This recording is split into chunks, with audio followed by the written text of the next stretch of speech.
আমরা আজকে জানলাম, আমল করব। দ্বীনের ইলম যে জেনেছে সে ঠেকেছে, যে জানে নাই সে ঠকেছে। যে জেনেছে সে ঠেকে গেছে, মানে জেনে গেছে, এখন আমল না করলে তো মাইর হবে, জানি আমল করলে না কেন? তাহলে বলবেন না জানাই তো ভালো ছিল। যে জানে নাই সে ঠকে গেছে, সে কপাল পোড়া, একটা সুযোগ হাতছাড়া হয়ে গেছে। আর যে জেনে গেছে সে ঠেকায় পড়ছে, জানছে যেহেতু, এখন তাকে কি করবে? আমল করতে হবে। আমল করলে কি আমাদের লাভ না আল্লাহর লাভ?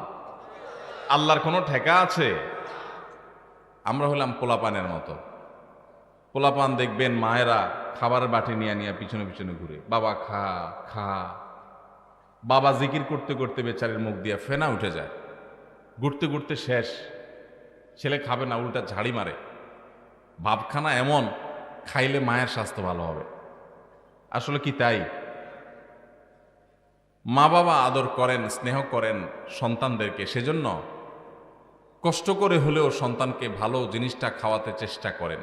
যদিও আমাদের মায়েদের এই চেষ্টাটা আরো বেশি প্রশংসনীয় হবে যদি মায়েরা যতটা চেষ্টা করেন বাচ্চাকে খাওয়ানোর জন্য, এর চেয়ে বেশি চেষ্টা যদি করতেন হালাল খাবার দিচ্ছেন কিনা সেই বিষয়ে মনোযোগ দিতে, তাহলে এই সন্তান শুধু সন্তান হতো না, এটা ফেরেশতা হইতো।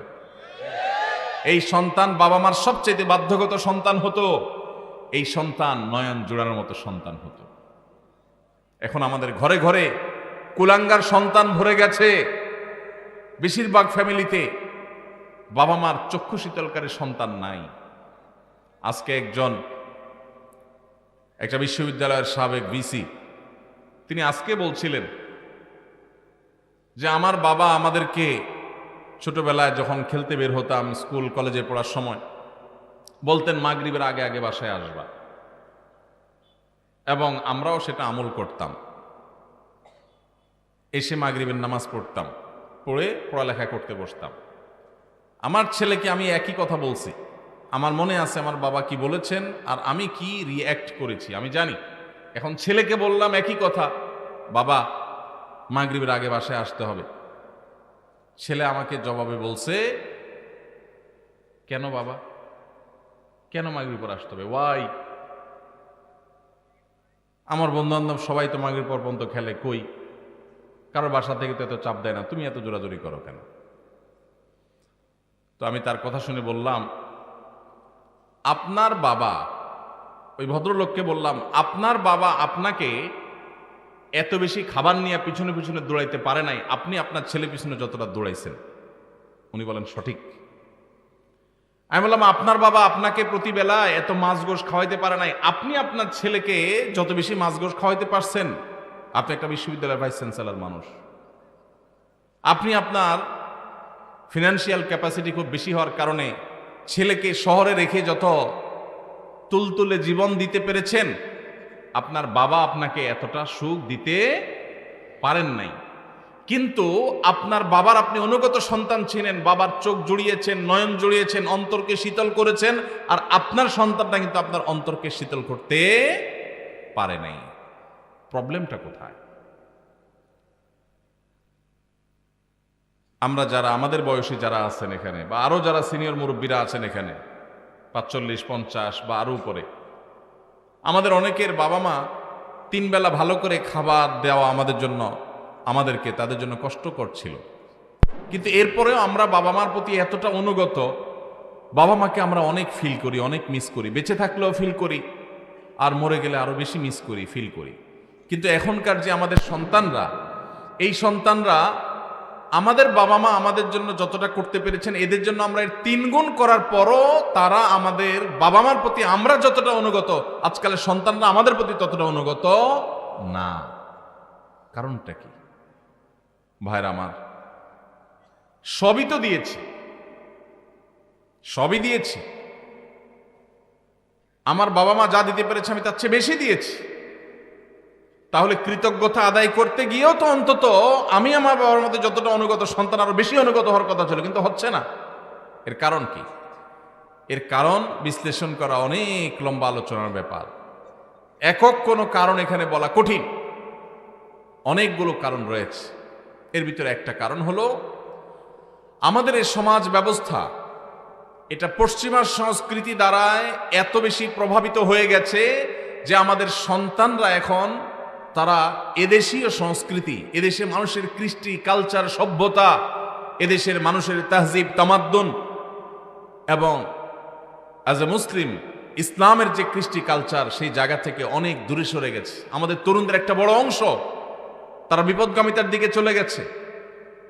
এর কারণ যেমন পশ্চিমা সংস্কৃতির আগ্রাসন আছে, নাটক সিনেমার নামে, বিনোদনের নামে যেগুলো দেখছেন সারাক্ষণ আপনার ভেতরের জগৎকে পরিবর্তন করে দিচ্ছে, সেগুলো আপনার ঈমান, আমল, চিন্তাধারা সবকিছুকে প্রভাবিত করে নিজের অজান্তে চেঞ্জ করে দিচ্ছে। আপনি মুসলমান থাকছেন নামে আর খোলসে, ভেতর থেকে আপনাকে পরিবর্তন করছে, আপনি টেরও পাচ্ছেন না। আপনার সন্তানকে আপনি শিক্ষা দিচ্ছেন, স্কুল, কলেজে, ইউনিভার্সিটিতে শিক্ষা নিতে গেছে যে সন্তান, সেখান থেকে শিক্ষার উপরে ভর করে পশ্চিমা যে সংস্কৃতি আসছে সেটাও সে ধারণ করেছে, শিক্ষিত হচ্ছে, পাশাপাশি সে পশ্চিমা ধ্যান ধারণায় বিশ্বাসী হচ্ছে। এর ফলশ্রুতিতে ইসলামের যে ট্র্যাক, ইসলামের যে সুমহান শিক্ষা, সেই শিক্ষা থেকে বঞ্চিত হয়ে ধ্বংস হয়ে যাচ্ছে।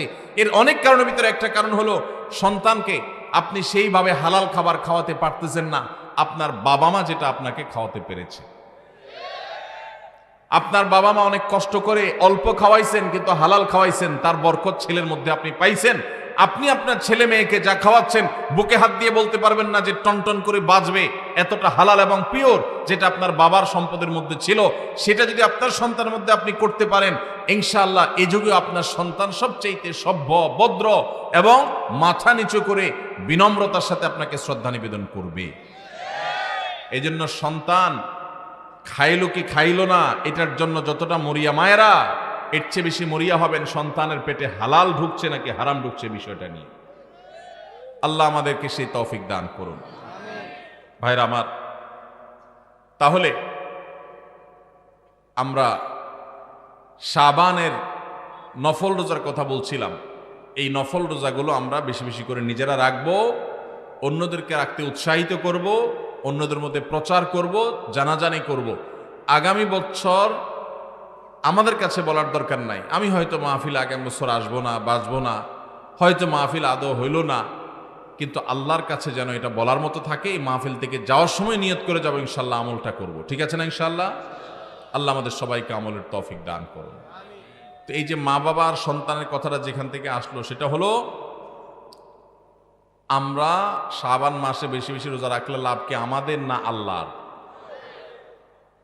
আল্লাহ কোরআনে বারবার আমাদের নেক আমল করতে বলছেন, নবীরা বারবার আমাদেরকে সতর্ক করছেন। এটা দেখে কোন জাহেল মানুষের মনে চিন্তা আসতে পারে যে ব্যাপার কি, আমরা আমল না করলে আল্লাহর কি? ভাইরা আমার, এটা হলো শিশু সুলভ চিন্তা। ওই যে শিশু মা বাপ খানা খাওয়ানোর জন্য সারাদিন পিছে পিছে ঘুরে, আর সে মনে করে কিরে মার মনে কোনো ঠেকাটুকা আছে মনে হয়, মা মনে হয় বেতন টেতন পাবে, এই জন্য আমার পিছে পিছে ঘুরে মনে হয়। ওই ছেলে খাইতে চায় না, অথচ স্বার্থটা কি মায়ের না সন্তানের? সন্তানের। তাহলে মা এত কষ্ট কেন করছেন? মমতার কারণে, স্নেহের কারণে। মা বাবা সন্তানকে যতটা ভালোবাসেন, আপনার আমার রব, আপনার আমার মালিক আল্লাহ সুবহানাহু ওয়া তাআলা আমাদেরকে এর চাইতে অগণিত গুণ বেশি ভালোবাসেন।